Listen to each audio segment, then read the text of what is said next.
Hey everyone, welcome back to another video by Bet the Fist MMA. In this week's video, we'll go over what we think are the best fights to make after the fallout from UFC 281. Before we get started, go ahead and knock out that subscribe button and give us a like if you agree with our analysis. Here are the top 5 fights to make after UFC 281. Number 5. Hooker vs. McGregor.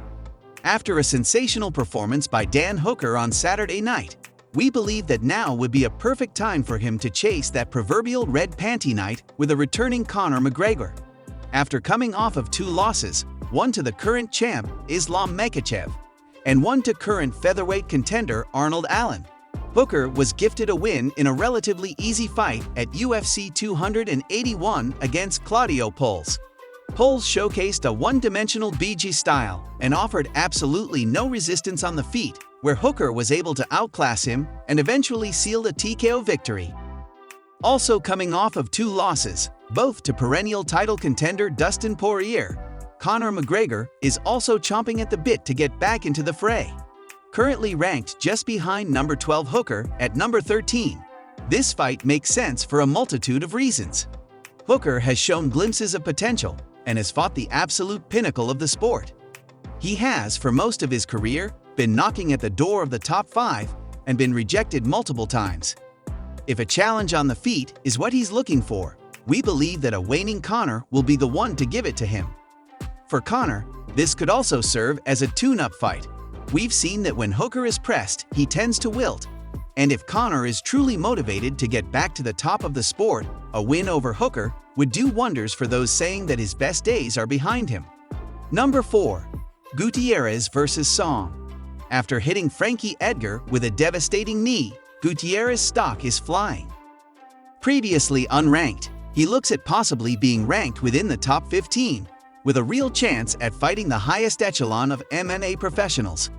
Coming off a loss to Corey Sandhagen, who also hit Frankie Edgar with a similar devastating knee, is Yadong Song.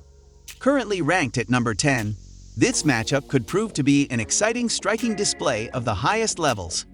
Gutierrez, being the longer, kick-focused striker, could pose serious problems to Song, who fights with a more traditional boxing style. This potential fight of the night contender would be absolute fireworks due to both men's tendency to forego takedowns and raw knockout power, and as a result is one that we absolutely have our eyes on down the line. Number 3. Oliveira vs. Poirier 2. With lightweight champ Islam Makhachev currently slated to face featherweight GOAT Alex Volkanovski, we believe Oliveira vs. Poirier 2 is the perfect fight to make for a title contender eliminator. As there is no shortage of exciting fight possibilities in the lightweight division, this is just one of many possible scenarios in which this could play out. Oliveira is coming off a loss to the current champ, but prior to that, he had successfully defended the title twice and was coming off of an 11-fight win streak. Fully deserving of an immediate rematch that does not look like it will come to fruition. We see this as an opportunity to keep the division moving, and as with most lightweight fights, an exciting matchup to boot. Poirier showed improved grappling last Saturday against the wrestling base of Michael Chandler, cinching up a rear naked choke late in round 3 to secure the victory.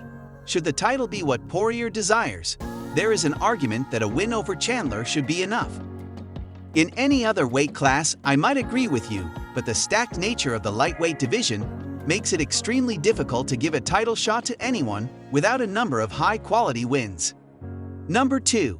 Zhang vs. Lemos. At UFC 281, Weili Zhang was able to expose the massive gap in Esparza's game, in that being a pure wrestler will only work if your opponent also refuses to strike with you, looking at you, Rose.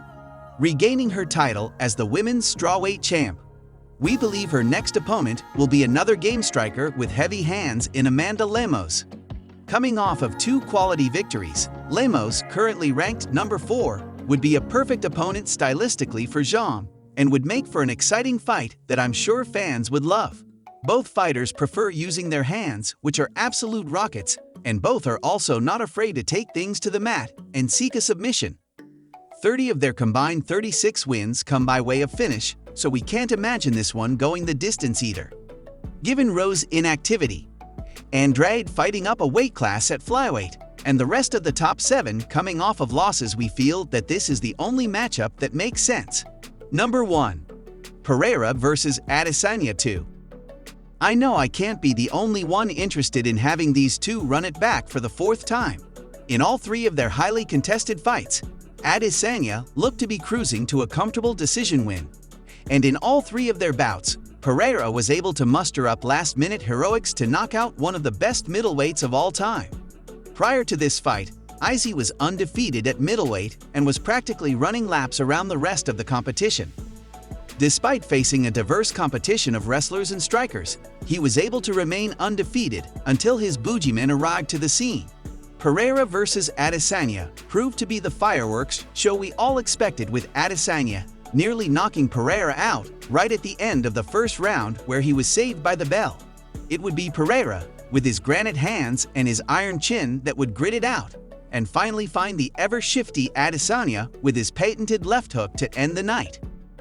Given how heavily contested the bout was, the backstory between the two, and the state of the rest of the division, we believe that this is absolutely the fight to make again.